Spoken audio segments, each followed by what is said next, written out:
Okay, version 3.11. First feature that will not show up on the screen here. I changed the MIDI output clock to be relative to the whichever track is selected as the clock source. Used to be it would just come based on track 1.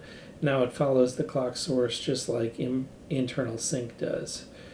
So remember that. That gives you a chance to move you around your MIDI clock source to whichever track you want it to be. Next up on the demo here is the output now can be wet dry or wet only as to do you want to hear whatever's coming in going on your output, or do you want just the looped audio on your output? The next thing that we're going to look at, audio. On the audio files, you can now read a local file into your LP1. You can't do it on the LP2 because it doesn't have a network connection, but you can do it on the Raspberry Pi LP1 or a standard LP1. And so if I come here and I got some drum loops here, let's pick one. Pick this one here. And we'll say open, and it shows my drum loop down here, and I can send that to track 1. You'll see down here it's sending the audio data to the LP1. When it hits 100%, we can go play it, and our drums are there. And that just gets the audio into this track, and now all of a sudden we've got whatever we loaded from the computer into our track. All right, the last thing changed.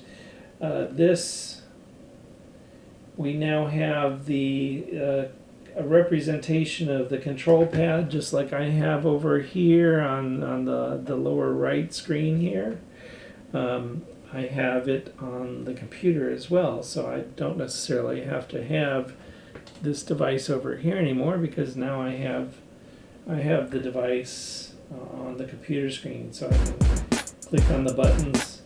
It sends the same MIDI notes that my unit on the right hand side there sends. So this is note 11 down here, 21, 31, 41.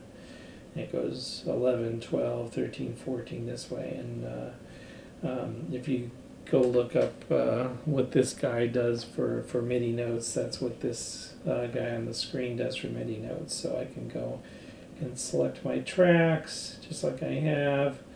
All my buttons that I've got programmed on the other device now work here. So I can do record